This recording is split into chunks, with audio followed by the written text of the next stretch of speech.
Bonjour, bienvenue à ce webinaire sur l'internationalisation espace métropolitain.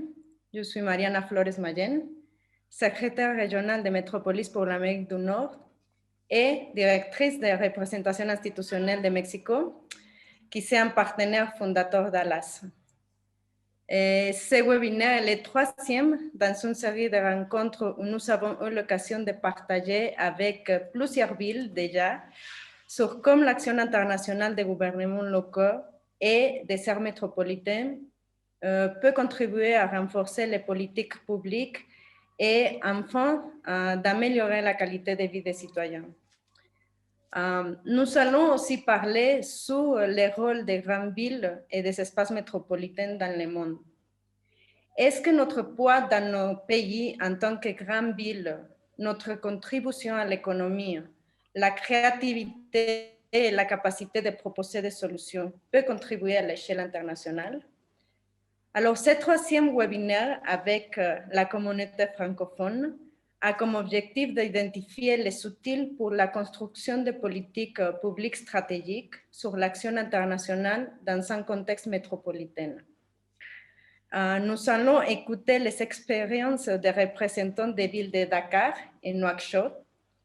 Et aussi, vous aurez l'opportunité de poser des questions aux intervenants dans le chat.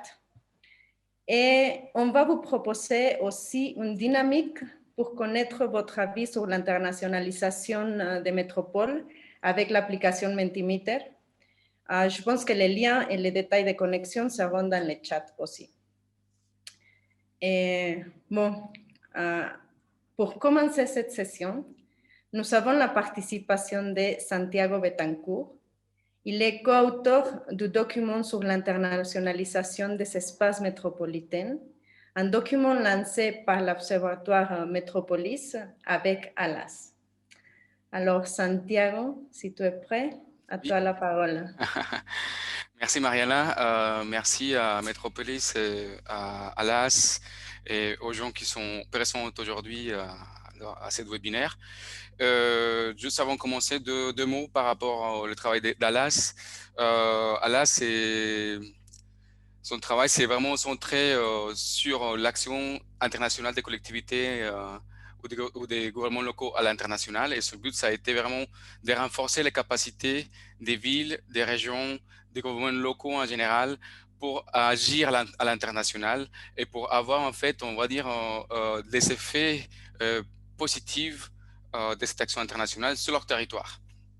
Donc, ALAS est devenu une plateforme de production et de gestion des connaissances dans les domaines et aussi une plateforme d'incidence à l'échelle internationale sur ce qui est l'action internationale des gouvernements locaux. Donc voilà, c'est dans ces soucis de l'action internationale que ALAS et Metropolis ont travaillé sur ces documents qui a été publié, si je ne me trompe pas, il y a peut-être un an, que vous pouvez télécharger directement sur le site de Metropolis. Et il se trouve en français, en anglais et en espagnol. Donc notre but vraiment c'était de refléter le travail qui a été fait depuis Alas depuis un moment, mais toujours en dialogue avec Metropolis et en nous basant depuis certaines expériences de quelques collectivités ou gouvernements locaux. L'idée, c'était vraiment de faire une radiographie, en fait, de comment arriver à créer une dynamique d'action internationale réfléchie et basée sur une stratégie et passer d'une action internationale, on va dire, réactive à une action internationale proactive et migrer vers ce qu'on appelle une politique publique, faire de l'action internationale une politique publique, une politique des villes, une politique du territoire, des métropoles. Je vais partager rapidement avec vous une petite diaporama que j'avais préparée pour vous illustrer un petit peu le travail qu'on a fait. 2 secondes, s'il vous plaît. Hop.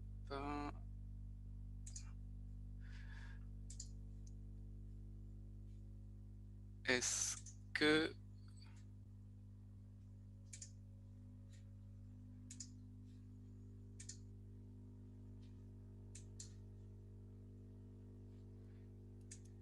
Est-ce que c'est bon pour vous? Vous voyez la présentation?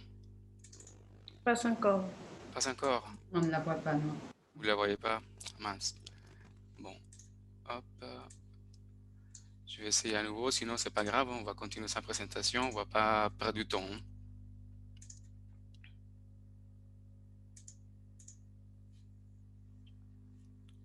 C'est bon? On la voit? On la voit pas. Bon, c'est pas grave.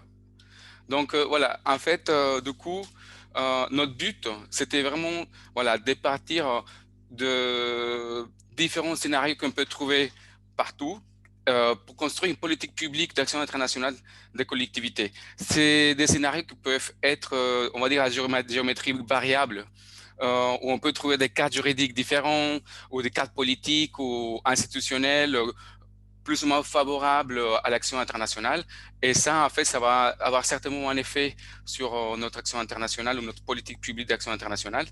On s'était aussi axé sur, on va dire, la création de cette politique publique alignée, on va dire, avec d'autres éléments de la ville très importants, tels que par exemple la volonté politique,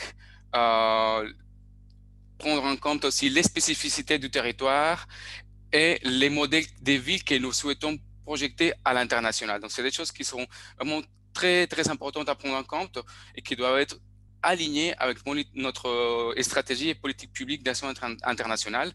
Je ne vais pas vous raconter tout en détail, mais bon, il y a aussi les aspects de gouvernance qui sont très importants à prendre en compte, les effets articulateurs qui peuvent avoir les différents gouvernements, les différentes échelles du gouvernement local, que ce soit au niveau municipal, métropolitain, régional, à prendre en compte aussi lorsque on vise l'action internationale. Et comment intégrer, on va dire, les acteurs sur cette politique. C'est aussi un enjeu très important que nous avons abordé dans notre article et qu'il faudra aussi prendre en compte lorsqu'on agit à l'international. La gouvernance est très importante. Ça donne légitimité à notre politique et surtout une viabilité au futur. Donc, on peut travailler sur une dynamique multi-acteurs, mais en même temps multi-level. Il faut en même temps travailler avec l'échelle locale, l'échelle nationale, l'échelle internationale et faire, on va dire, une millefeuille et faire de notre action internationale quelque chose de plus robuste, plus complet. Il y a des aspects aussi comme la médiation et le suivi de notre politique publique pour pouvoir rendre compte. La communication, c'est aussi très important. Bon, bref, tout ça, c'est pour vous dire que l'idée, c'est de partir vraiment des actions réactives à une action planifiée, à une action qui va répondre aux besoins du territoire en fonction de ses caractéristiques, en prenant compte aussi de ces problématiques des acteurs et aussi du cadre politique, juridique, administratif qui est présent sur place. Donc voilà, rapidement, une petite présentation de notre document, mais aussi de ce que nous on souhaite véhiculiser et les messages que nous souhaitons aussi transmettre aux gouvernements locaux pour s'investir dans la construction d'une politique publique d'action internationale qui finalement sera transversale, qui n'est pas enfin en soi-même, mais est un outil pour renforcer les autres politiques publiques du territoire. Bon, merci Santiago pour partager avec nous les conclusions de cet intéressant travail. Sans doute, la planification de l'action internationale est clé et on a maintenant deux intervenants qui vont nous partager l'expérience de cette planification de l'action internationale. La ville de Dakar est une des villes qui a fait de l'action internationale un outil pour donner de la visibilité à ses politiques publiques, mais aussi vraiment d'avoir un leadership dans l'international.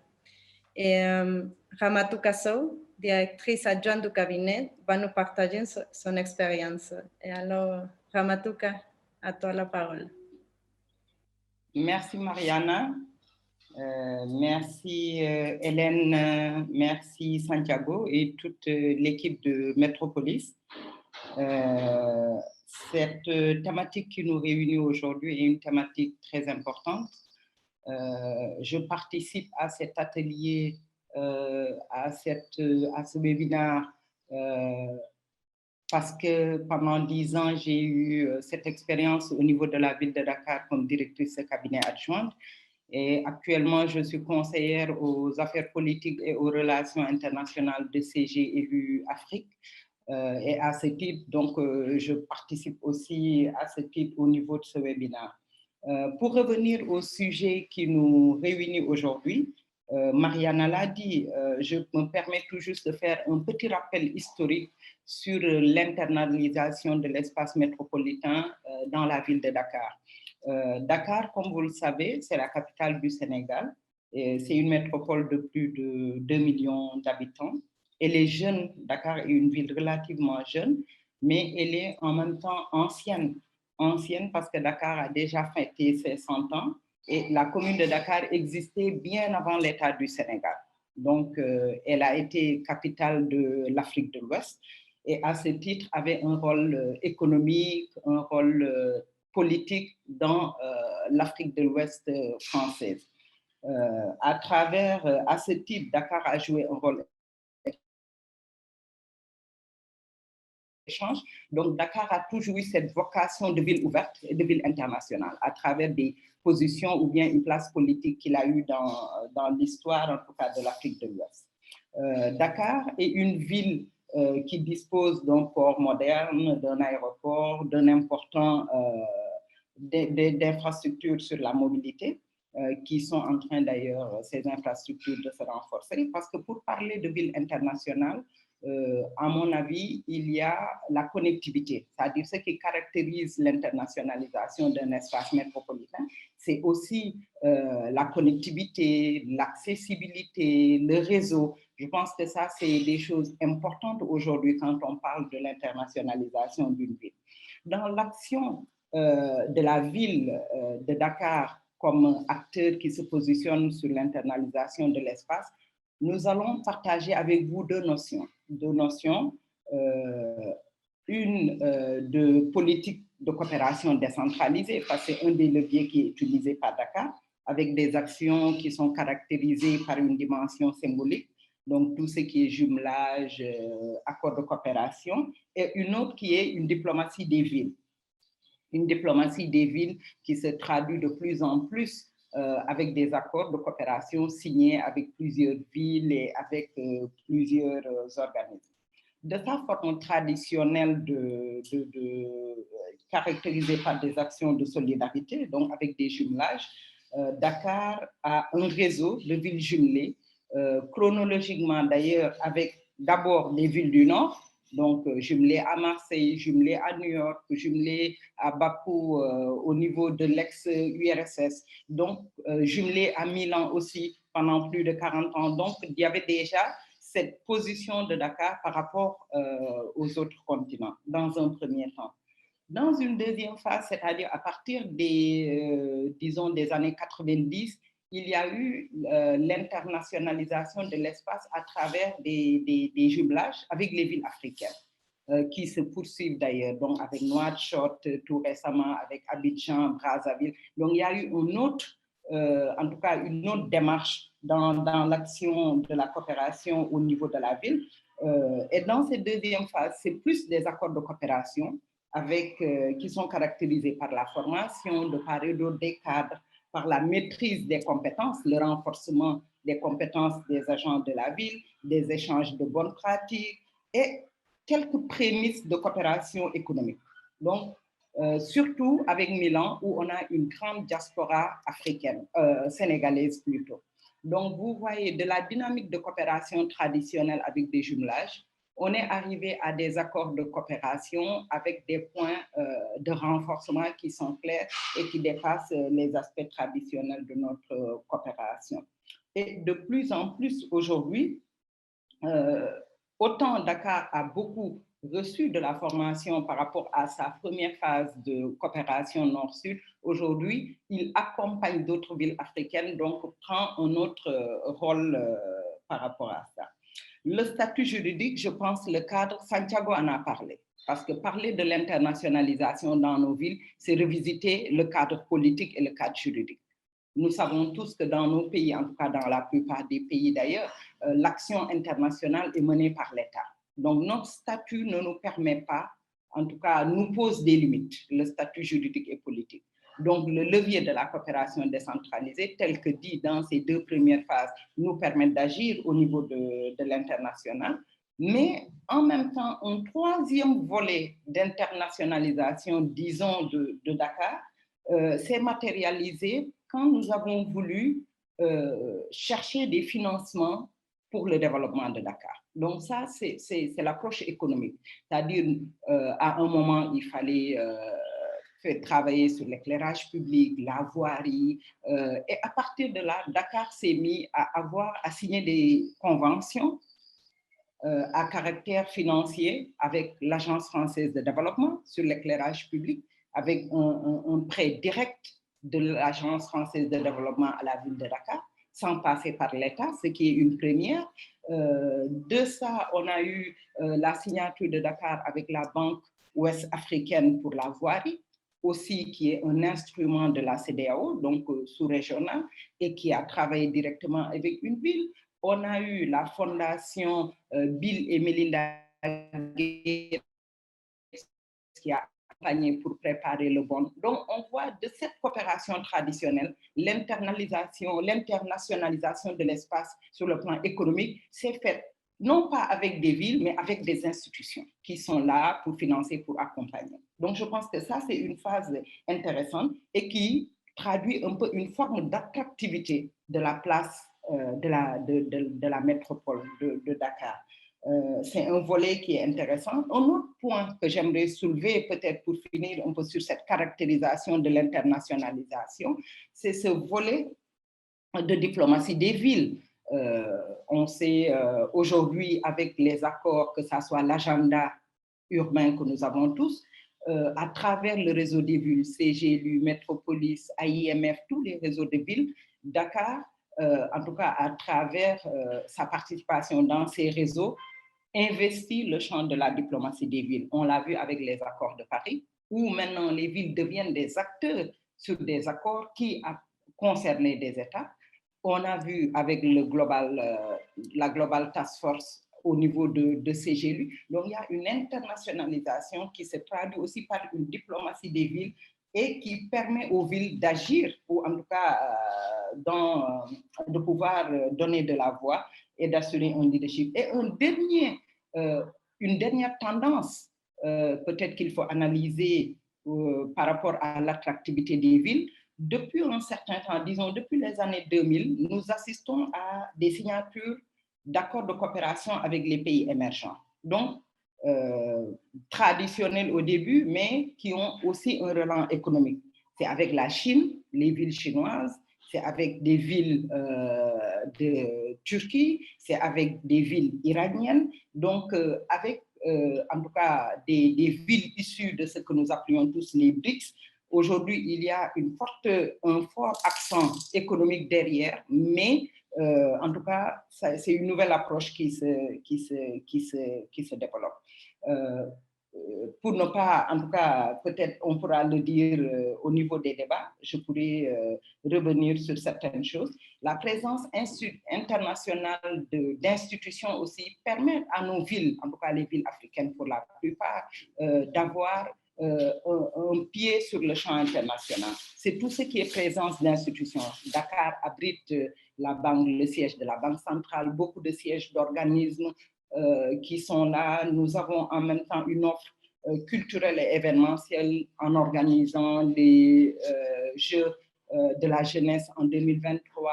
On a le rallye Paris-Dakar que vous connaissez tous, qui même aujourd'hui se fait en Arabie Saoudite, mais continue à porter le nom de Dakar. Donc, c'est des positionnements comme ça que les villes, à travers un agenda, à travers l'agenda culturel ou l'agenda sportif, se mobilisent, deviennent intéressants, deviennent attractifs pour pouvoir, en tout cas, arriver à un développement économique. Maintenant, pour répondre un peu à Santiago, effectivement, tout ça se fait de façon subie. Et ça, c'est ce qu'il faudrait justement améliorer, c'est qu'on est un peu faible sur la stratégie. C'est-à-dire, nous subissons l'internationalisation, mais on ne le prend pas en termes de politique publique avec des objectifs clairs pour arriver réellement à avoir un impact économique sur nos villes, lié à notre statut juridique, lié au cadre politique, mais en même temps à un défaut de planification. Donc, je pense que cet atelier est hyper intéressant. Nous pourrons continuer à discuter, mais ces faiblesses qui sont la planification, d'en faire une vraie politique publique et aussi de renforcer la façon de penser de nos administrations par rapport à l'internationalisation. C'est autant d'enjeux, à mon avis, qui se présentent aux villes et nous pourrons en discuter. Merci. Merci, Ramatuka. C'est très intéressant ce que tu as dit, par exemple, de la tradition de l'action internationale de la ville de Dakar. Je pense que c'est un peu pareil, cette histoire avec la ville de Mexico, comme la condition de ville capitale nous a fait une ville internationale, juste comme ça, mais après, cette idée de commencer à penser un peu plus stratégiquement, plus focalisé sur les besoins du territoire et comment arriver à ce point où on commence à partager notre expérience et à partager notre capacité avec des autres villes. Ça, je pense que c'est très intéressant et c'est un peu comme l'histoire de l'internationalisation de la ville de Mexico. Alors, et 3 points que tu as mentionnés au début, la connectivité, l'accessibilité et les réseaux, je pense que c'est très important à considérer dans ces débats. Oh, merci, Ramatuka. Et je vous rappelle que vous pouvez poser des questions aux intervenants et dans quelques instants, on va faire notre activité sur Mentimeter. Mais bon, pour continuer avec cette riche conversation, on a la participation de Fatimé Boukrey, elle est directrice de la coopération de la ville de Nouakchott. Alors, Madame Boukrey, à vous la parole. Merci beaucoup, merci. Je remercie d'abord Metropolis pour nous donner cette occasion aujourd'hui de nous exprimer sur un peu l'action internationale de Nouakchott en Mauritanie. Je suis très heureuse d'être parmi vous aujourd'hui. Donc, Nouakchott, c'est la capitale de la Mauritanie, pays de l'Afrique de l'Ouest, juste au-dessus du Sénégal, qu'on vient de quitter tout de suite avec Dakar. Et donc, Nouakchott est une ville récemment créée, contrairement à Dakar, qui est née en 1960, à l'indépendance de la Mauritanie. Donc, c'était vraiment un petit bourg de quelques milliers d'habitants dans les années 60 et qui se retrouve aujourd'hui à plus de 1 200 000 habitants. Et donc, ça cause pas mal de soucis de développement, d'organisation stratégique, etc., qui aujourd'hui posent problème pour l'organisation de cette ville. Donc, il y a pas mal de défis que la région de Nouakchott essaie de franchir. La région de Nouakchott, qui est une nouvelle institution en Mauritanie, qui a été créée très récemment en 2018 par une loi qui a fait de la région une nouvelle entité décentralisée en Mauritanie en lien avec les communes. Et donc, au jour d'aujourd'hui, il y a les communes et les régions. Et donc, Nouakchott, qui est venu remplacer, entre guillemets, la communauté urbaine de Nouakchott, qui s'est dissoute donc en 2018 à la création de la région de Nouakchott. Nouakchott, c'est une ville, donc, comme je le disais, d'1 200 000 habitants, qui a un peu les mêmes caractéristiques de Dakar. Donc, c'est une ville assez jeune, donc où on a plus de 60% de jeunes. C'est une ville jeune elle-même, qui a été créée, comme je l'ai dit, en 1960, qui est sur le bord de la mer et qui est menacée par beaucoup de choses. Donc, il y a par le changement climatique tout d'abord, avec le risque de submersion marine d'un côté et de l'autre côté d'ensablement avec le désert qui avance également. Donc, c'est une ville vraiment qui est prise entre 2 défis majeurs environnementaux. Il y a également tous les défis d'urbanisation et urbanisation rapide de Nouakchott, qui, comme je l'ai dit, en 1960, ne comptait que quelques milliers d'habitants, qui aujourd'hui abrite plus d'un tiers de la population mauritanienne, avec 1 200 000 habitants. Donc, c'est tous ces défis-là qui font que l'action d'internationalisation de Nouakchott est très importante pour notre institution. Donc, nous, si je voulais caractériser un peu la structure ou la stratégie de l'action internationale à Nouakchott, donc d'abord, je pourrais dire également que ce serait divisé en 2 volets. Donc, la première, c'est ce qu'on appelle la coopération décentralisée, donc avec les jumelages, etc. Donc, c'est un peu la coopération historique. Et l'autre volet, c'est les nouveaux financements qui ont pu arriver d'agences internationales, donc des financements pour le développement. Donc, dans le premier volet, qui est celui de la coopération internationale et du jumelage, donc bien sûr, Nouakchott a des villes auxquelles elle est jumelée traditionnellement, j'ai envie de dire, ou historiquement, depuis sa création, et qui, comme Dakar d'ailleurs, ont d'abord été les villes du Nord, et puis qui, plus récemment, sont ouvertes au reste du monde. Donc, la région de Nouakchott, elle a hérité de la communauté urbaine plusieurs jumelages, et l'un des plus importants est un jumelage, c'est-à-dire un travail de partenariat qu'on a avec la ville de Lausanne en Suisse, qui est un partenariat extrêmement important qui permet à des populations des quartiers périphériques ici pauvres, qui leur permettent d'avoir une adduction d'eau potable et un assainissement. Donc, ce qui est extrêmement important. C'est un peu ça aussi la stratégie d'action internationale de Nouakchott. On essaye de faire un partenariat avec les villes ou avec les agences pour avoir des échanges. C'est surtout cette problématique d'échange, ce souhait que nous, on a d'échange par rapport aux techniques qui peuvent être développées ailleurs et en voyant un peu comment ils règlent les problèmes ailleurs. Donc, ce partenariat avec la ville de Lausanne est un partenariat, comme je disais, qui fait une extension du réseau d'eau dans ces quartiers périphériques, qui a déjà abouti à plus de 70 km de réseau dans ces quartiers-là, et avec des branchements également pour les populations qui ont été vraiment bien faites pour ces gens-là. Et donc, dans ce cadre, il y a beaucoup d'échanges de développement des capacités de nos agents ici, nous, au niveau de la région, et d'échanges avec la ville de Lausanne et de leurs agents locaux au niveau de la Suisse. Donc, c'est assez important. Il y a également pas mal de travail, un très grand partenariat qui avait été fait avec la région Île-de-France pendant plusieurs années, qui a abouti à plusieurs mini-projets ici au niveau de Nouakchott. Mais également, Nouakchott est membre de beaucoup de réseaux de villes internationaux qui lui permettent d'avoir un rayonnement international qui lui permet d'être connu internationalement et qui lui permet d'avoir des échanges avec les autres villes du monde. Donc, quand je parle de réseaux comme Métropolis, CGLU, l'Organisation des villes arabes, le FMDV, le Fonds mondial des villes, etc., l'IMF, bien sûr, récemment l'AIRF, l'Association internationale des régions francophones. Donc, toutes ces raisons-là permettent à la région de Nouakchott d'avoir, comme je disais, un rayonnement, mais également de bénéficier des échanges et de renforcement des capacités à travers des webinaires, comme on peut le voir aujourd'hui, ou à travers d'autres moyens d'échange auparavant.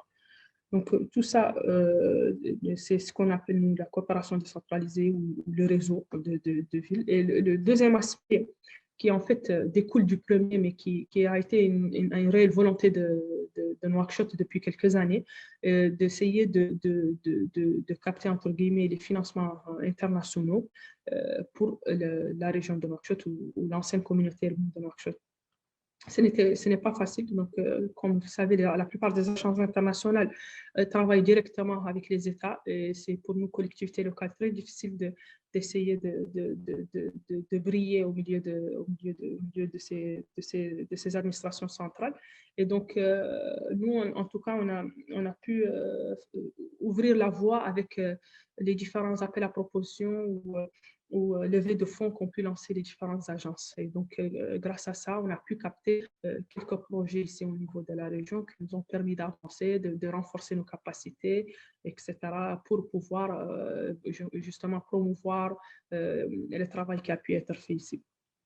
Donc, voilà. Ça a un avantage, c'est qu'on a pu recevoir des fonds un peu plus importants au niveau ici de la région pour répondre aux défis auxquels on est contraint, auxquels on doit répondre, auxquels vraiment les collectivités locales doivent répondre. Et c'est cette qualité de réponse aussi qui va faire notre légitimité auprès des populations. Et donc, on a pu travailler quand même sur ces questions-là, recevoir des fonds pour, par exemple, contre le changement climatique, des projets d'éclairage public, des projets de transport, Donc, le projet d'adduction d'eau parlait plutôt avec la ville de Lausanne et l'IMF d'ailleurs, qui est aussi partenaire avec nous.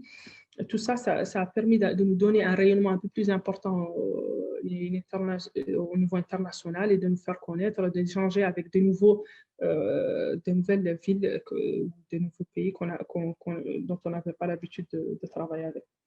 Mais ça a quand même un inconvénient au jour d'aujourd'hui, c'est que souvent ces appels à proposition, il y a des lignes directrices qui sont imposées, qu'on doit suivre, entre guillemets, pour pouvoir, c'est-à-dire pour pouvoir gagner cet appel à proposition. Ce qui fait que ce n'est pas la ville ou la région qui elle ne peut pas forcément façonner l'action ou le projet comme elle l'entend exactement parce qu'elle a des lignes directrices qu'elle doit et certaines activités, certains domaines sur lesquels elle doit travailler. Également aussi, il y a le problème de la concurrence avec les autres villes, en fait, parce que c'est vraiment des appels à proposition. Donc, c'est un concours entre villes et souvent villes de la zone géographique dans laquelle nous sommes, donc qui n'est pas forcément facile, mais quand même, on réussit à s'imposer. Mais tout ça pour revenir par cette internationalisation, nous,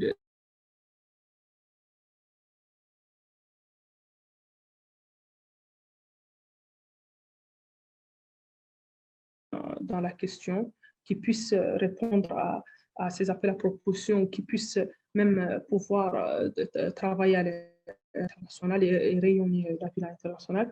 Il faut que ces ressources humaines soient compétentes, soient formées, mais il faut aussi qu'elles restent informées. Donc la communication est très importante pour permettre à notre région de pouvoir être toujours informée de ce qui se passe.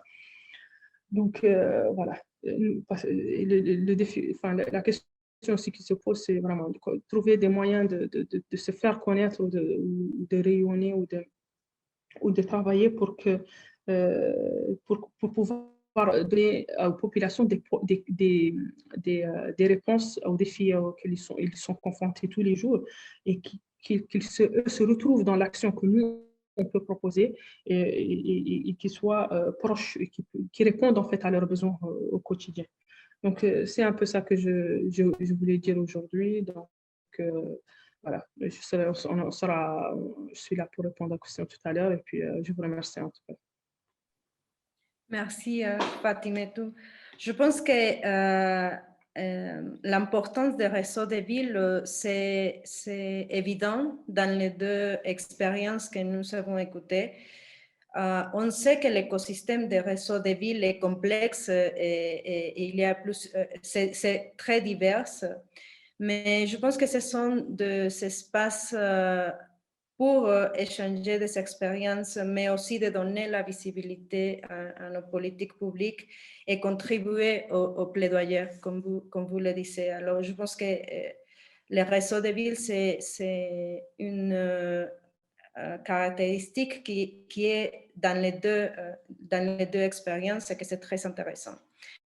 L'autre sujet que je trouve intéressant, c'est le cas du financement. On sait que ce n'est pas seulement une question de ressources financières, mais aussi d'expertise, de ressources humaines et des autres outils qui sont importants pour la ville pour renforcer l'action internationale. Et ce point aussi sur l'appel à proposition, je trouve que c'est vraiment important parce que les projets, pas seulement de coopération, mais je crois qu'ils doivent prendre en compte les besoins et les contextes du territoire, pas seulement les intérêts des organisations internationales. Alors, je pense que ça c'est un point très important dans ces cadres-là. Et bon, je ne sais pas, Santiago nous a présenté au début les conclusions de ce document, mais je ne sais pas si tu as quelques réactions, Santiago, sur les présentations que nous avons écoutées.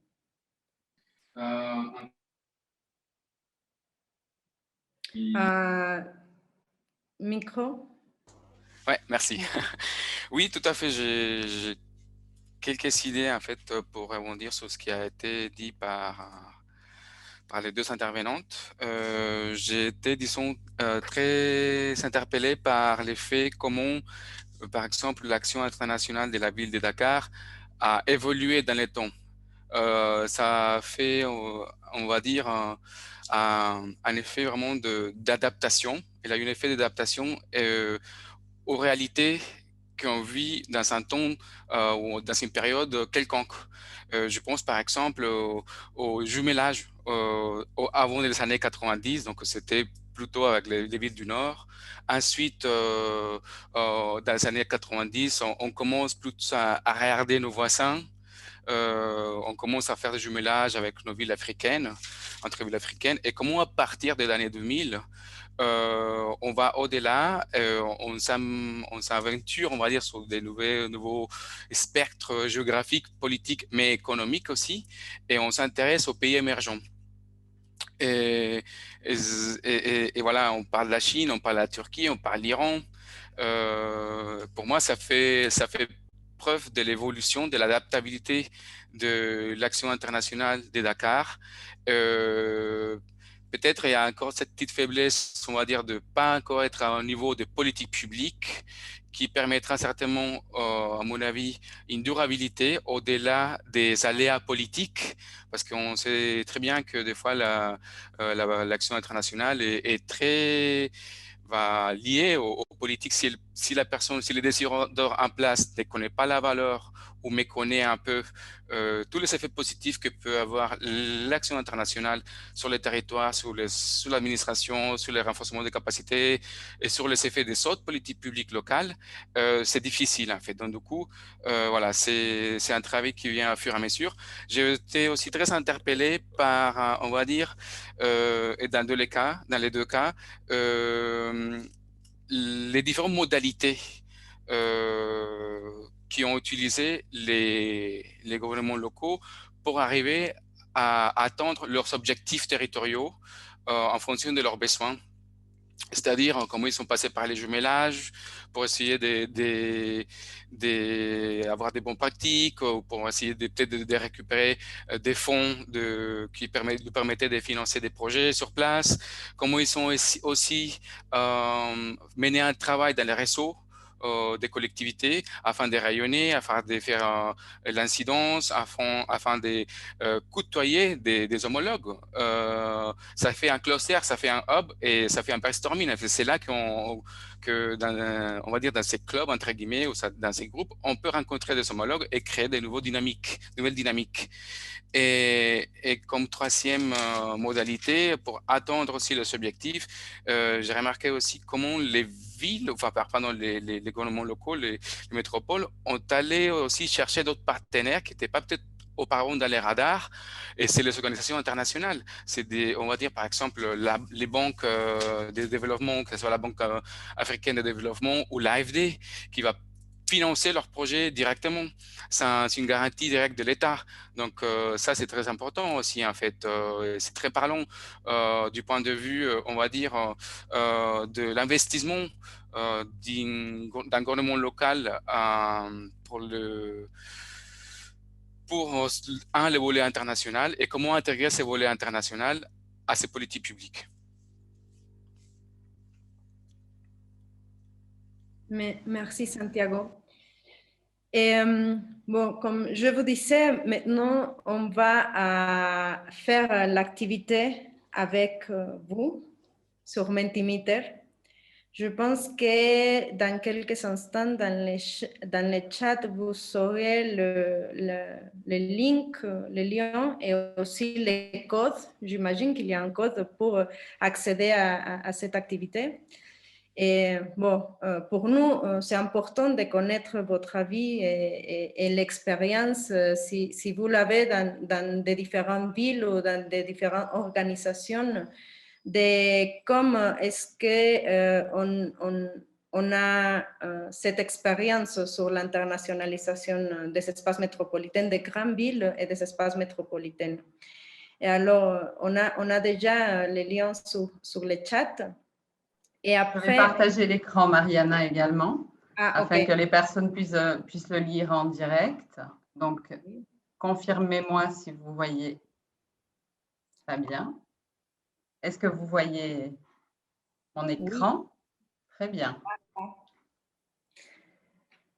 Alors, c'est là, je vous laisse quelques secondes pour aller sur Mentimeter et aussi pour, vous savez déjà le code. Et la question, c'est quel est, selon vous, l'élément le plus important dans la construction d'une politique publique d'action internationale?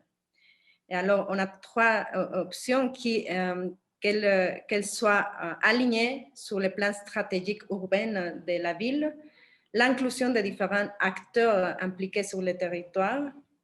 Et la troisième, c'est la volonté politique et le soutien institutionnel. Voilà, on a déjà commencé à recevoir les réponses.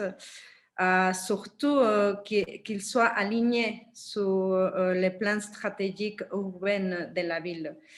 Et bon, on va laisser quelques secondes, mais je crois que c'est la moitié qui a décidé que c'est la première option. Et si tu es d'accord, Hélène, on peut aller à la deuxième. Très bien. Alors, voyons, est-ce que ça marche? La voilà. Voilà. Alors, la deuxième question, c'est, afin d'assurer la légitimité de l'action internationale aux yeux des citoyens, quelle stratégie les gouvernements locaux et métropolitains doivent mener? Et alors, on a transparence et action communicative, impliquer les acteurs territoriaux dans le processus et une meilleure stratégie non, la meilleure stratégie est la présentation des résultats. Alors, ça c'est intéressant, hein, la troisième option ici. Sans doute, je crois que avec l'action internationale, mais aussi dans les autres politiques publiques, l'inclusion, la voix des autres acteurs, c'est très important si on veut vraiment réussir dans l'implémentation, dans la mise en œuvre de ces politiques. Et je pense qu'ici, c'est évident que les autres acteurs du territoire sont vraiment fondamentaux pour penser l'action internationale. Alors, merci à toutes et à tous pour la participation. On va regarder les résultats ici et aussi faire un peu la comparaison avec les autres régions de métropolis. Comme vous le savez, on a déjà fait ces webinaires en espagnol et en anglais. On a eu des autres villes qui ont participé ici et alors je pense que ça serait intéressant. Je ne sais pas, Hélène, on peut un peu comparer les résultats après et partager aussi avec les participants de cette session. Mais je ne sais pas pour les intervenants, bon, Ramatouka, Fatimetou, je ne sais pas si l'expérience à Rabat, à Nouakchott et à Dakar, c'est pareil. Je ne sais pas si vous pensez aussi que la participation de différents acteurs, c'est très important pour avoir cette légitimité de l'action internationale, mais aussi que c'est l'alignation du plan stratégique urbain avec l'action internationale qui c'est fondamental pour l'action internationale des villes. Fatimetou, peut-être. Oui, merci. Non, mais l'implication des acteurs au niveau local est primordiale de toutes les manières pour toute action de la ville et d'ailleurs même du monde. Donc, c'est très important. Et pour l'aspect internationalisation, c'est vrai que c'est encore plus important parce que c'est quelque chose qui vient de l'extérieur, donc du méconnu. Les gens ne connaissent pas, ils ne savent pas ce qu'il y a derrière. Et donc, il est très important de recueillir leurs avis à eux pour qu'ils soient impliqués dès le début déjà de l'action, mais aussi qu'ils comprennent et qu'ils le sachent et qu'ils sachent exactement ce qu'on est en train de faire. Ça, c'est assez primordial parce que parfois, ils peuvent penser, si c'est par exemple des financements, etc., ou des manières, ou sur certaines activités, ils peuvent penser que on a été obligé de le faire par le partenaire financier, etc. Donc, il faut échanger avec eux, il faut les impliquer dès le début dans la démarche, dans le choix des des activités, dans le choix même si c'est des choses à faire dans certaines zones, dans le choix des zones, etc. Vraiment, la participation du citoyen est extrêmement importante, mais aussi des autres acteurs territoriaux comme les ministères, les agences nationales, etc. Ça, c'est sûr que ça joue un rôle majeur dans la réussite ou non de notre action au niveau territorial. Donc, elle est assez primordiale. Et moi, je pense que pour qu'une action soit acceptée et soit réussie, il faut qu'elle intègre les besoins et les priorités des gens, des populations. Parce que vous ne pouvez pas leur imposer quelque chose dont ils n'ont pas besoin et votre impact sera beaucoup moindre. On peut, nous, en tant que collectivité locale, avoir l'impression que dans ce volet-là, le besoin est grand, alors que pour les populations, il y a d'autres priorités, par exemple. Donc, ou d'autres acteurs locaux. Peut-être que pour ce besoin-là, il y a une autre agence ici ou un ministère qui travaille déjà sur la question. Donc, peut-être lui laisser la main dessus et travailler sur un autre aspect. Moi, je pense que c'est ça, peut-être, que j'allais dire sur cette question-là. Merci. Et je pense qu'Alas a fait un grand travail sur ces sujets-là, de comment à la ville on peut organiser ce dialogue avec la population et prendre l'information, les besoins, les intérêts de la population pour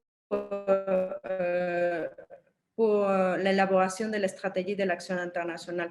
Alors, je pense que là, on peut trouver de très bons exemples de comment le faire dans nos villes. Mais aussi, je pense que la communication, c'est très important et dans ces exercices de dialogue avec la population. Il faut bien choisir les messages pour partager avec la population. Ramatouka, je ne sais pas si c'est le même cas à Dakar ou l'expérience sur cette relation avec les citoyens. Oui, Mariana, c'est vrai que ce n'était pas facile, surtout la deuxième question, parce qu'en fait, c'est une combinaison de tout. Il faut une communication, forcément, parce que nous devons rendre compte aux populations. Donc, la reddition, elle est importante, donc il faut communiquer, il faut être transparent. Impliquer les acteurs, oui. Moi, je pense aussi que les résultats sont importants. Pourquoi les résultats sont importants? Parce que souvent, dans nos villes, l'action internationale, parce que nous aimons beaucoup voyager, j'espère que on a l'impression que les élus voyagent, c'est du tourisme organisé. Donc, en fait, en général, tout le monde regarde le budget, le chapitre budgétaire lié à ces questions-là. Or, comme nous l'avons vu, c'est beaucoup de lobbying, c'est beaucoup d'aller et retour, c'est beaucoup de travail technique, c'est aussi des échanges pour arriver à construire quelque chose, pour arriver à convaincre, pour rendre attractif. Or, souvent, les gens ont l'impression que les élus ne font que voyager. Donc, montrer les résultats, et ça c'est pris en compte dans la communication. C'est-à-dire, oui, nous avons dépensé pour, mais voici le résultat. C'est-à-dire l'avantage, un peu la comparaison ou de taux de réussite sur les fonds. Je pense que ça aussi, ça rassure. Au-delà de dire, OK, nous avons concerté les acteurs, nous sommes concertés avec tout le monde, je pense que les résultats ne sont pas non plus négligeables. Le premier, concernant le plan stratégique, pour moi, le plan est fondamental. Parce qu'en réalité, si nous voulons arriver à comme Santiago nous y invite, à une définition d'une vraie politique publique, il nous faut avoir un plan. Le plan stratégique de la ville doit intégrer justement l'internationalisation comme étant un moyen de réalisation. Soit sur des objectifs économiques, comme on l'a dit, la ville est attractive, on peut financer des infrastructures, on ne sait pas comment faire. Donc, cette approche de dire, pour ces différents investissements, nous allons prioriser ou nous allons passer par l'internationalisation, par des accords, par l'attractivité, faire venir le secteur privé international, national, tout ça participe. Donc, je pense que vraiment la base, c'est le plan stratégique qui permet justement de ne pas subir l'internationalisation. C'est-à-dire, un coup, on fait sur le changement climatique parce qu'il y a l'appel à projet, un autre coup, on fait parce qu'on a une coopération, mais ce qui intéresse le partenaire, c'est peut-être, je ne sais pas, la culture, c'est pas autre chose, mais que tout ça soit pensé. Et à partir de là, on va à la recherche de partenaires. Donc, je pense l'un dans l'autre, les réponses ne sont pas exclusives. Il faut combiner les différents points pour arriver réellement à pouvoir justement développer cet aspect-là. Merci, Ramatuka. Complètement d'accord. Alors,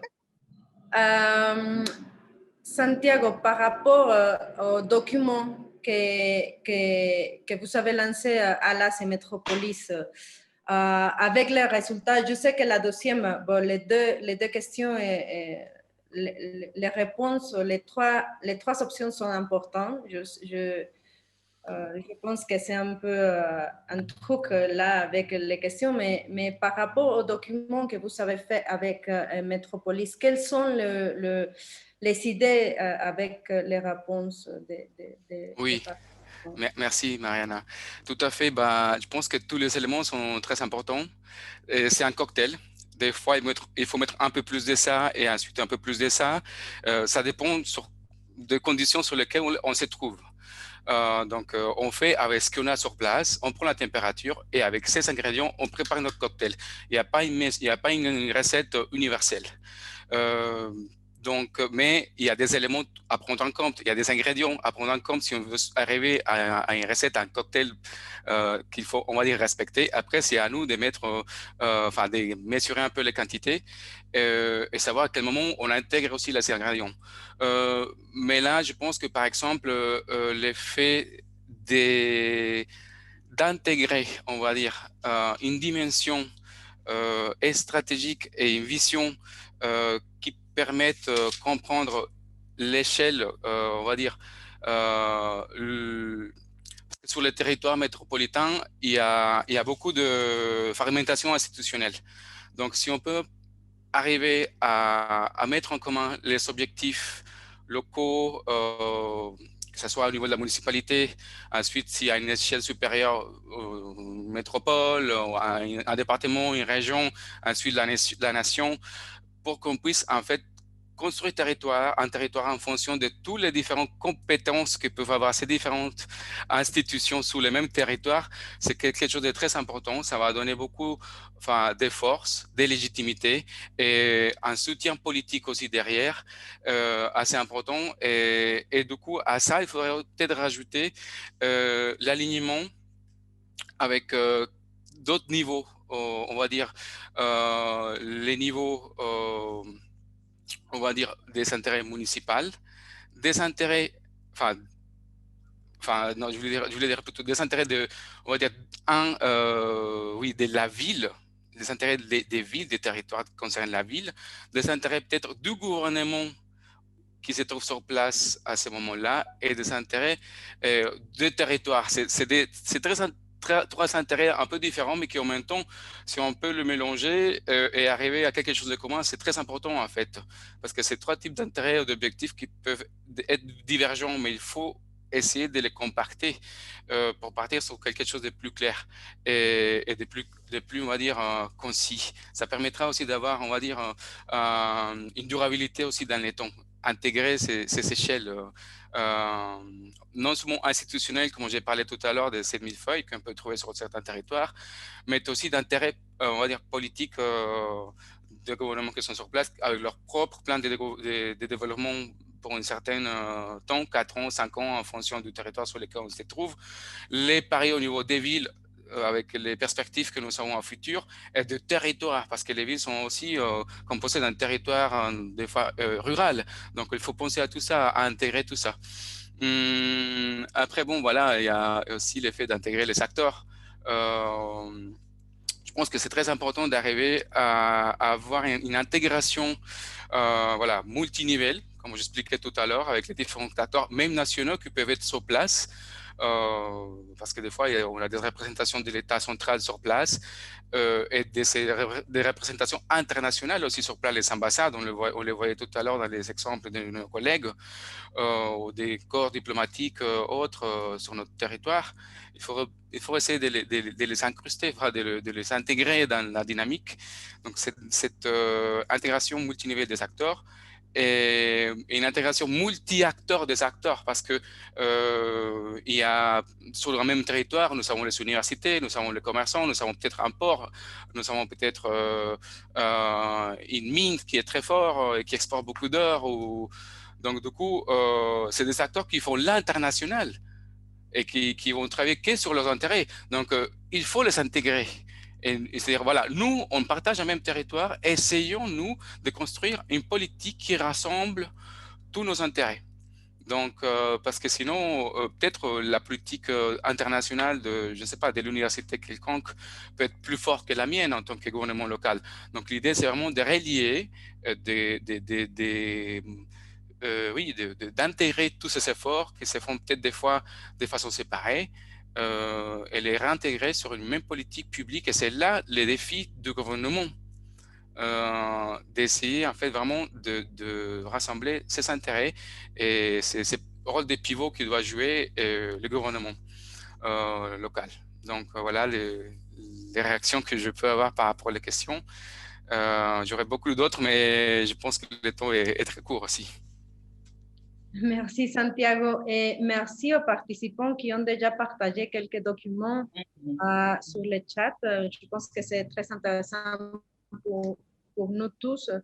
Mais aussi, je vais vous inviter à poser des questions à les représentants de Nouakchott et Dakar. Alors, c'est ouvert pour vous de prendre pas la parole, mais d'écrire sur le chat. Mais en attendant un peu les réactions des autres participants ici sur la session, on n'a pas parlé encore du contexte actuel des crises de la santé économique et sociale du Covid-19. Et je me demande si l'action internationale vise à améliorer les conditions de vie de la population, c'est ce qu'on vient de discuter. Et de quelle manière a-t-elle contribué aux réponses de votre gouvernement local pour faire face à la crise dérivée du Covid-19? Je pense que l'action internationale a été clé dans ce contexte-là. Alors, je ne sais pas si vous voulez partager votre expérience sur ça, Ramatuka. Oui, Mariana, je pense que concernant la période que nous vivons tous, la période de Covid, je ne sais pas, on a eu quand même, à mon avis, des tendances, entre guillemets, plus individualistes que de coopération en général, globalement à l'échelle des États, parce que c'était le sauve-qui-peut général. Mais au niveau de la ville de Dakar, un exemple de ce que je disais tout à l'heure, avec les types de coopération traditionnelles, mais économiques un peu, nous avions reçu, je ne sais pas, des milliers de masques, peut-être 100 000 masques, directement de Guangzhou.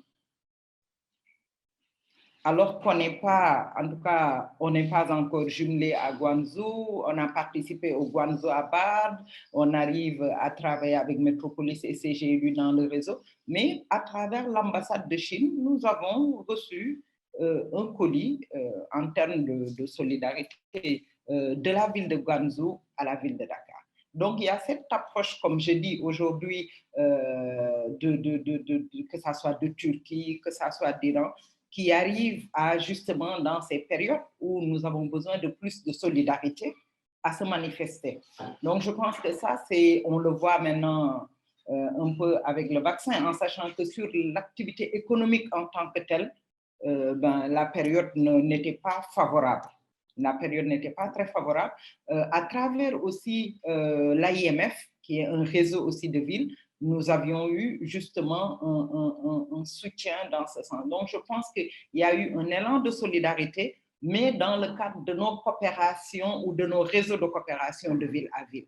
Donc, l'action internationale ne s'est pas, en tout cas, telle que nous l'entendons, un peu dans le sens où la ville est attractive ou non, parce qu'on était dans un lockdown un peu, mais à travers nos coopérations avec des villes partenaires ou dans les réseaux, effectivement, on a senti que dans cette période, on s'est soutenu mutuellement.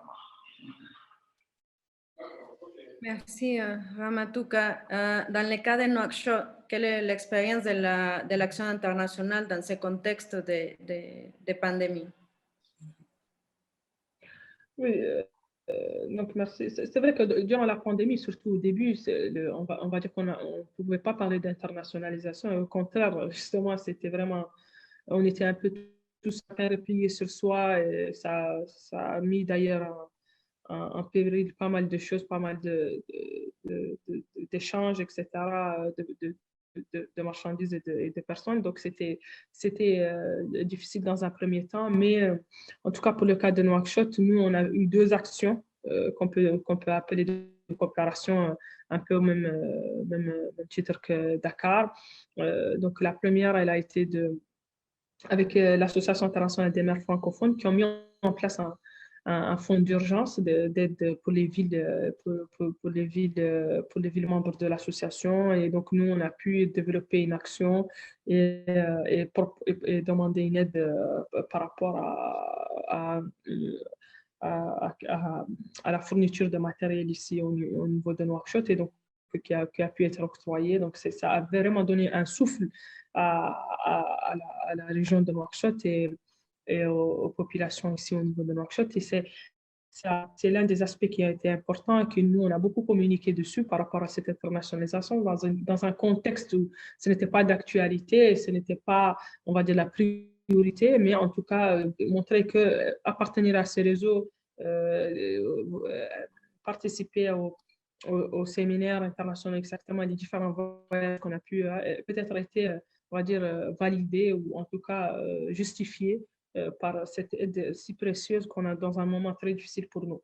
Deuxièmement, la même chose, notre partenaire historique, on va dire, qui est la région Île-de-France, qui a pu nous envoyer dans un second temps également, je crois que c'était un lot de 100 000 masques également qui était venu à Nouakchott, qui était aussi à point nommé quand en temps de pénurie de masques ici en Mauritanie. Donc, c'était vraiment important. Et en temps, si je me souviens de rentrée scolaire, donc on a pu un peu déployer ça dans les différents établissements ici au niveau de Nouakchott.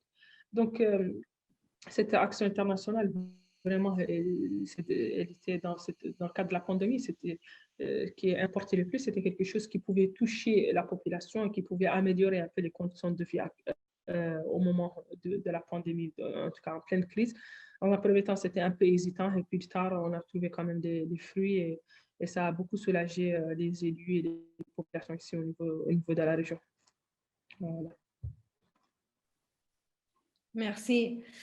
Bon, je pense que Hélène a reçu une question. Je ne sais pas, Hélène. Oui, Mariana, nous avons une question dans notre chat. Donc, nous avons Monsieur Chevalier, je pense, qui nous dit, préalablement à un plan stratégique d'internationalisation, avez-vous des exemples de diagnostic de mondialité? Donc, il donne l'exemple de celui réalisé par le Grand Paris Sud. Je ne sais pas si, si nos intervenantes veulent y répondre. Moi, je pourrais tout juste dire, Hélène, justement, et je pense que c'est l'objectif visé d'ailleurs. Comme nous l'avons dit dans nos exposés, on n'est pas dans un cadre pensé et tout. Et nous sommes ouverts justement à pouvoir, dans le cadre des réseaux ou dans le cadre, parce que le Grand Paris, je ne sais pas, je m'excuse si je dis nord alors que c'est sud, on est en coopération sur le plan climat, énergie, territoire, mais je pense que c'est bien qu'on puisse justement avoir ces instruments qui peuvent nous aider si nous rentrons dans une dynamique de politique publique par rapport à l'action d'internationalisation des espaces métropolitains, qu'on puisse partager, savoir comment ça se passe, nous renforcer et pouvoir effectivement utiliser ces instruments. C'est vrai qu'il y a beaucoup sur le chat, beaucoup d'informations et nous remercions tout le monde. Nous pensons que c'est l'objectif justement, c'est de pouvoir partager avec les expériences des autres grandes villes. Merci, Ramatouka. Je ne sais pas, Fatimetou, si c'est un... Moi, je pense que c'est du même avis que Ramatouka. Donc, nous, Grand Paris Sud, est également un partenaire à nous depuis plusieurs années. Et nous travaillons étroitement dans un projet ici sur le transport urbain, sur l'éclairage public, et qui vise à... Ils sont là pour un appui technique avec des échanges très importants avec des services qu'ils ont au niveau de Grand Paris Sud, les services de transport et les services d'éclairage public. Donc ça, c'est le genre d'échange qui vraiment tombe à point nommé pour notre renforcement des capacités, le renforcement de nos agents, etc. Donc, c'est quelque chose d'important. Mais quand même, pour ce qui est des mondialités, etc., nous, on reste à l'écoute par rapport à ça. Merci. On avait M. Med Waidi qui a demandé la parole, mais je ne sais pas si vous avez encore une question, vous pouvez l'écrire. Oui, merci. Si vous permettez, je ne sais pas, est-ce que je peux intervenir pour 2 minutes? Allez-y, si vous avez une question, oui.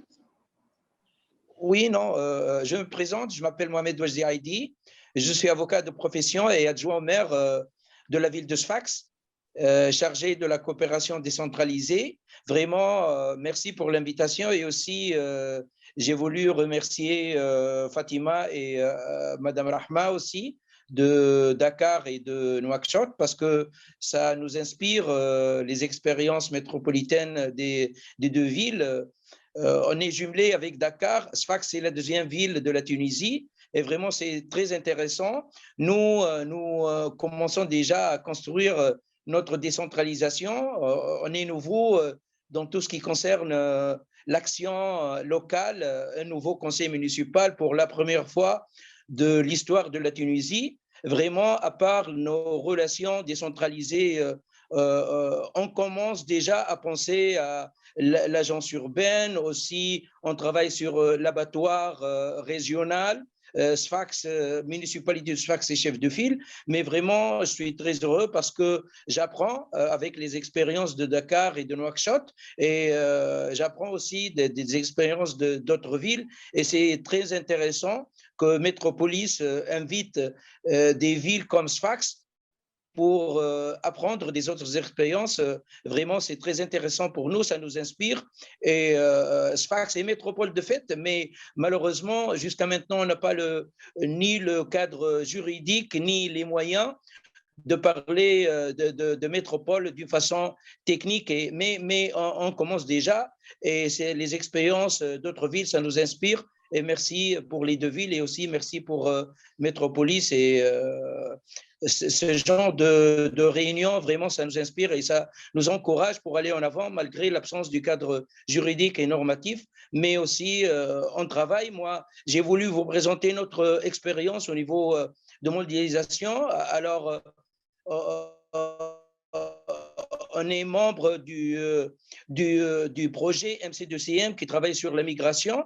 Vraiment, on est très motivés et on a pu faire beaucoup de coopération avec l'OIM, avec le HCR, parce que notre ville est une des destinations très importantes, peut-être la première au niveau du Nord-Afrique. Les jeunes subsahariens viennent chez nous pour s'installer aussi pour faire le transit vers la rive nord de la Méditerranée. Vraiment, les expériences d'autres villes au niveau des techniques métropolitaines et l'esprit métropolitain, ça nous encourage. On est déjà en cours et j'espère que Métropolis peut-être nous encourage et nous aide pour peut-être avancer plus. Je vous remercie beaucoup pour me donner la parole et j'espère que ça va continuer avec notre ville pour construire vraiment l'esprit métropolitain et construire notre esprit métropolitain réellement et concrètement. Je vous en remercie. Merci, monsieur. On a une autre question. Merci, Max. Quel est l'état des relations de ces villes, Dakar, Nouakchott, avec le gouvernement central sur ces stratégies d'internationalisation? Est-ce que le ministère des Affaires étrangères apporte un soutien ou bien est plutôt en opposition? Et avez-vous des retours d'expérience positive des partenariats entre villes et États? Alors, bon, c'est très intéressant. On a déjà un peu parlé sur la relation entre différents niveaux de gouvernement, mais je ne sais pas, Fatimé, si tu veux réagir à ces questions. Oui, tout à fait. Donc, nous, par rapport à la stratégie d'internationalisation qu'on a, j'ai peut-être oublié de le mentionner tout à l'heure, mais donc, enfin, je l'ai dit tout à l'heure, la région de Nouakchott est une nouvelle création en 2019 et c'est une nouvelle échelle de décentralisation qui a été créée en Mauritanie et qui n'existait pas. Et là, aujourd'hui, les régions, ils ont été créées par une loi organique et qui permet aux régions d'en avoir de budget que par subvention de l'État. Donc, nous, on ne reçoit plus de recettes, quelles qu'elles soient, et donc on vit exclusivement des subventions que l'État peut nous octroyer. Malheureusement, jusqu'au jour d'aujourd'hui, donc ça fait 2 ans et demi presque que la région existe et l'État n'a toujours pas fait de subvention à la région. Donc, on vit sans budget. Le seul budget que nous pouvons avoir, c'est grâce à nos partenaires et les projets qu'on développe ici au niveau de la région. Donc, pour dire que vraiment, au jour d'aujourd'hui, l'internationalisation de la région est primordiale et, on va dire, vitale pour la région de Nouakchott. Sans elle, on n'aurait pas pu vraiment continuer à nous développer, à développer des actions au niveau local ici, sans notre stratégie qu'on a là. Donc, le gouvernement central, il n'est pas contre cette stratégie, c'est-à-dire ces actions que nous pouvons développer grâce à l'internationalisation, mais cependant, il n'est pas non plus d'un grand soutien, on va dire. Donc, tout ce qui peut être développé de manière locale et on va dire avec une petite échelle est la bienvenue, mais par contre, quand on veut toucher à des actions plus importantes, plus d'envergure, c'est vrai que là, ça commence à être un peu plus compliqué parce qu'il y a également, comme vous pouvez vous en douter, beaucoup de chevauchement de compétences entre les collectivités locales, entre les ministères, entre les agences, etc., qui fait que ça rend le travail un peu difficile au niveau local, même si avec un bon plaidoyer politique, parce qu'on a quand même une présidente qui a forte aura au niveau international, mais aussi au niveau local. Donc, ça nous aide beaucoup dans la mise en œuvre de ces activités, de ces actions internationales. Donc, on peut dire que le gouvernement central ne nous aide pas au sens propre, mais il est quand même d'un certain soutien et puis voit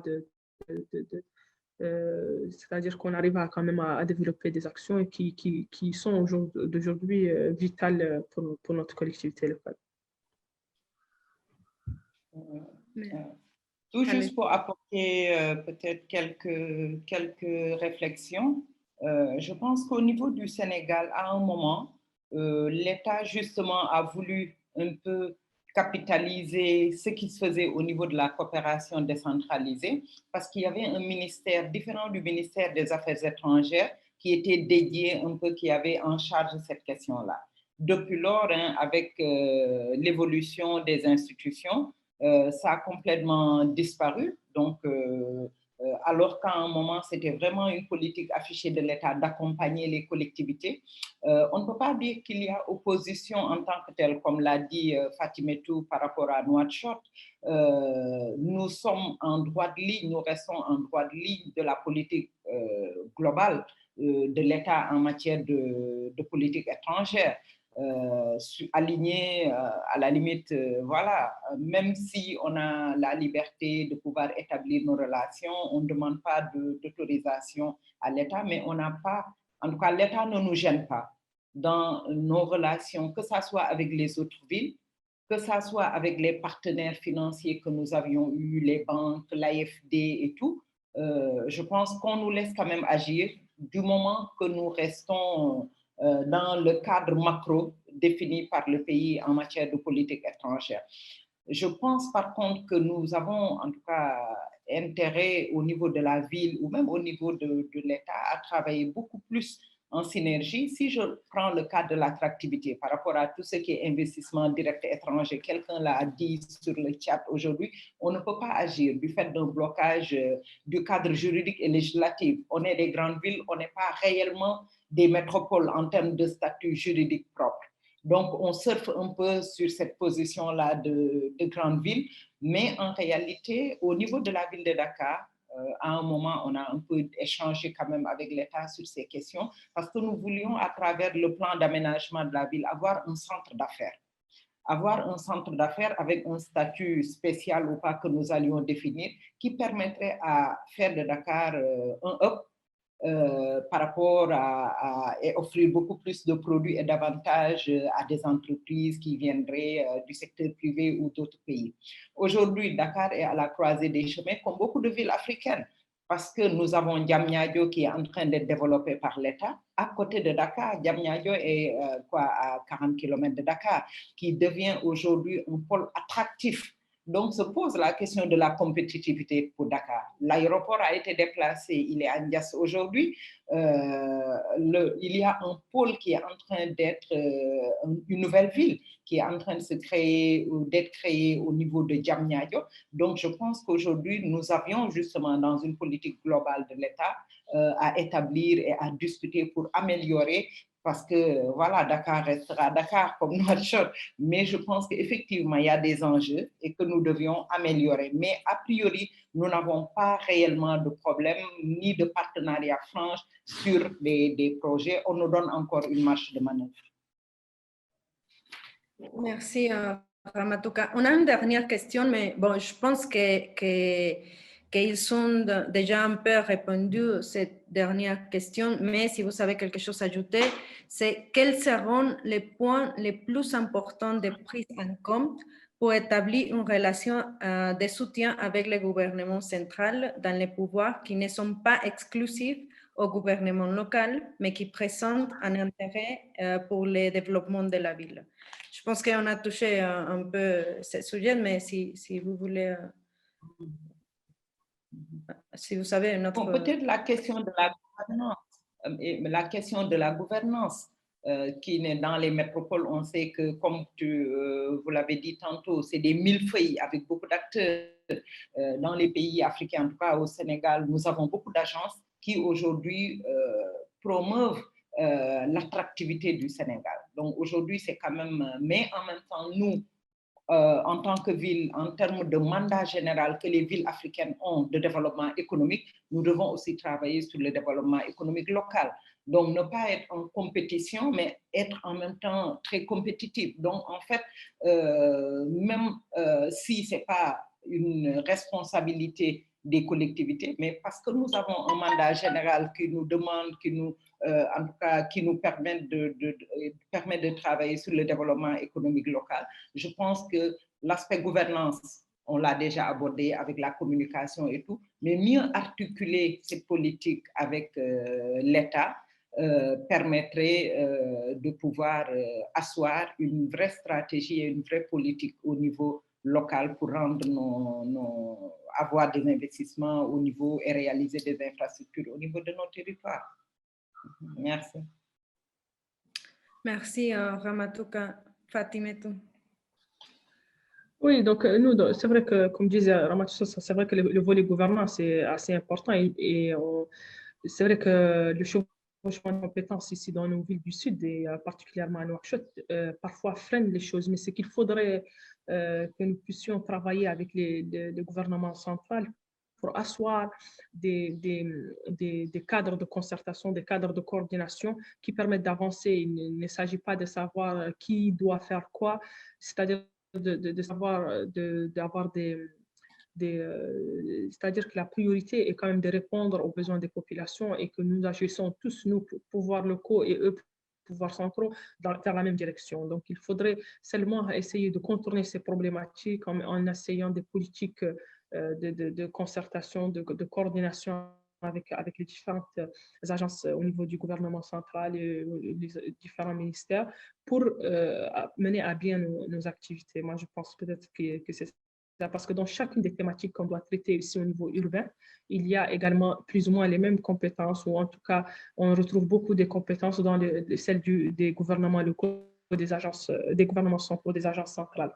Donc, ce qu'il faut faire, c'est essayer non pas de se confronter au gouvernement central, mais essayer d'établir un dialogue et qui peut être bien sûr développé à travers les échanges à l'international, etc., pour voir comment les autres ont pu faire, ont pu mener à bien leurs activités, leurs actions, que ce soit dans le transport, que ce soit dans l'hydraulique ou l'assainissement ou l'électricité, etc.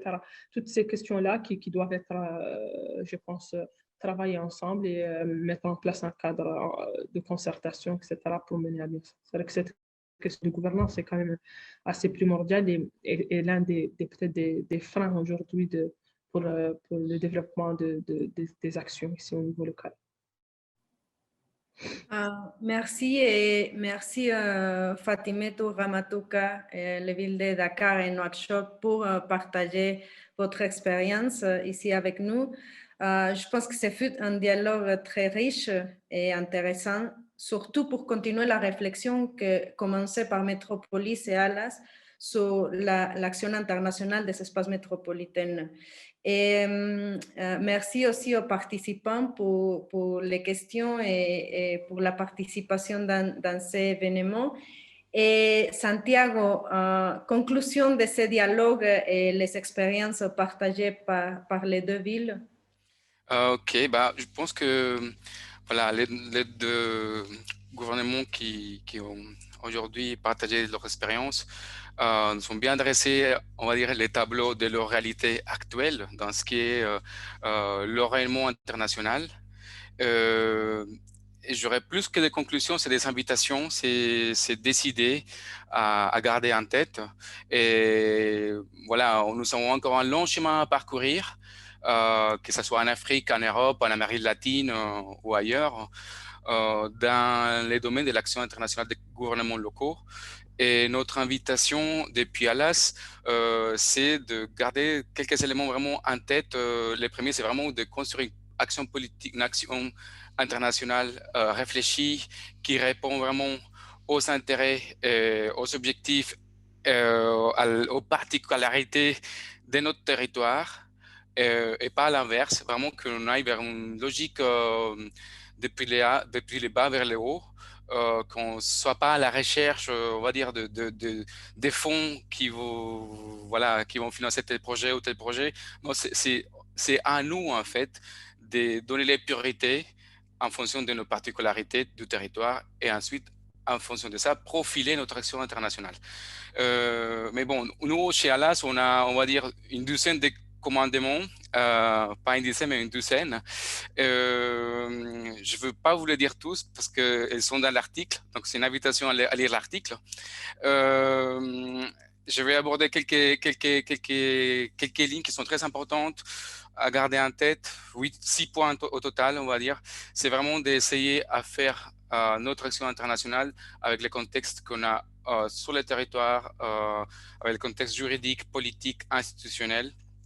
Ça peut varier d'un lieu à un autre, donc, mais il faut faire avec.